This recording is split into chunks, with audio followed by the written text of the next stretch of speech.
Alright, picking up from where we left off, the video shut off, apologize for that. But looking at the quotes from the source to use in your in-text citations, this is the most important part, because it's what you're going to actually write in your essay.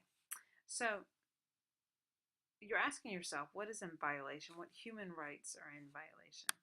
So you're going to come back to your Universal Declaration of Human Rights paper that you were given out that has the articles listed out.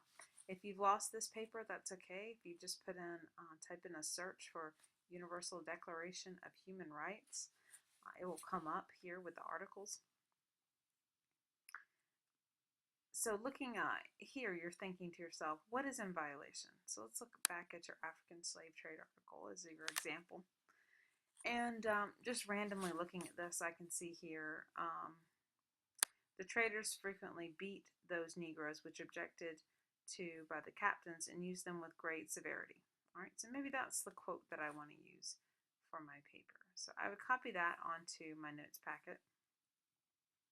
I would cite that I got this from, when I do the paper, I'll cite. I know already, because I already had the citation at the top. Right. Oh, where am I going? Right here, I already cited the source. So when I come down here, I'm going to quote specifically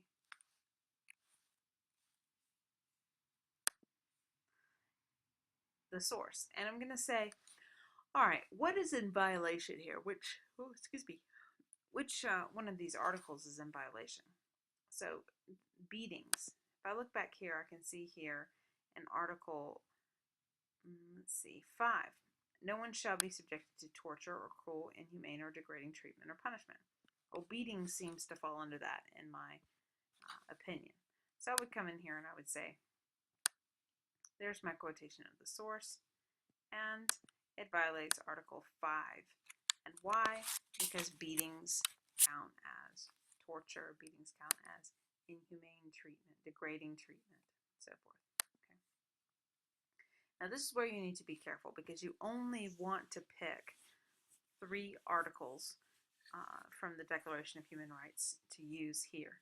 So your quote should go back to those 3 each time. For slave trade in Africa, I would pick, just in my opinion, I would pick the cruel treatment.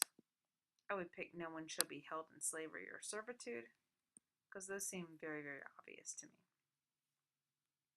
I would not pick something very loose like this one. Everyone has the right to liberty, life, liberty, security of person. That is so general, it's kind of hard to argue. Slavery, this is very specific. Torture is very specific. Maybe this one down here, no one shall be subjected to arbitrary arrest, detention, or exile. That's very specific. You can't be arrested for no reason whatsoever. So those might be 3 good ones for using for the slave trade. So you would explain why your quote up here was in violation of the article. This is basically your graphic organizer for your text. When you come in to write your body paragraphs, you're going to say to yourself, all right, this is the articles that were violated. Article 5 was violated. Here's quotes to support it, and here's why. Okay. Now, the second source that you're going to use is your primary source. Primary source means it must come from first-hand experience. So when I go back to my research, I want to look for an article that is a primary source.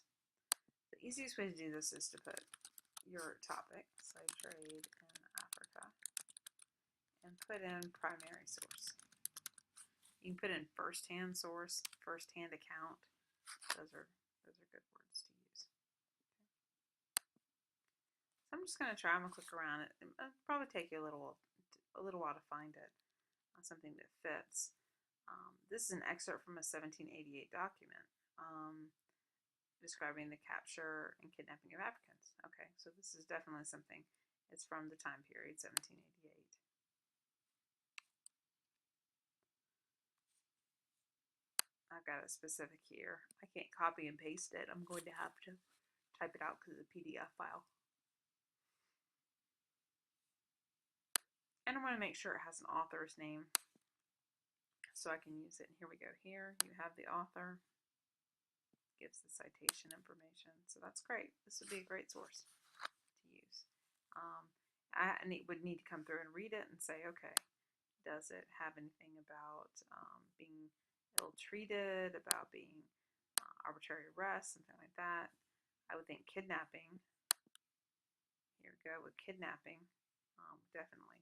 This is a very old document, so you can tell here that the what looks like an F is actually an S, an old-fashioned way of writing an S. So if you find this difficult to read, you might not want to use this one in particular. That purpose, so forth, those old-fashioned Fs. That was common to the 1788 time period. They wrote like that. Okay. Oh, sorry. Come back. All right. So I'm going to summarize the source. Again, cite it. Summarize the source. Quote from the source.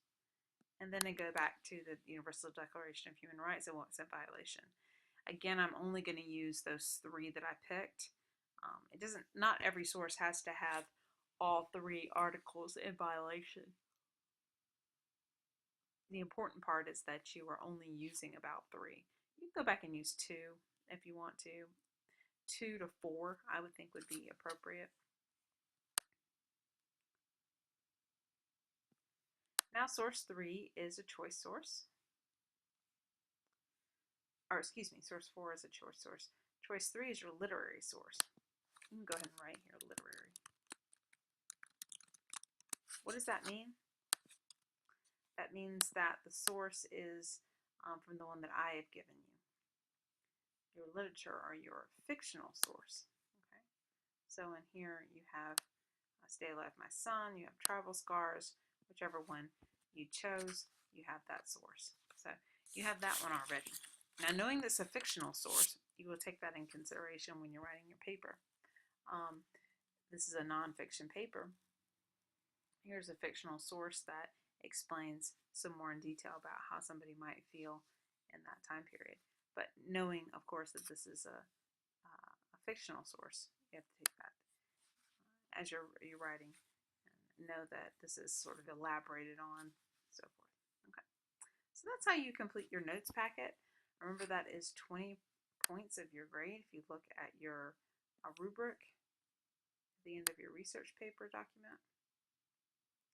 You can see here that notes packet is worth a total of 20 points.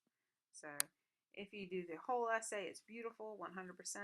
You can only make an 80 on it if you don't turn the notes packet in. So it is a lot of work to do, and because it's a lot of work, I want to give you a lot of credit for it, for your essay, for all your research and your hard work. Okay.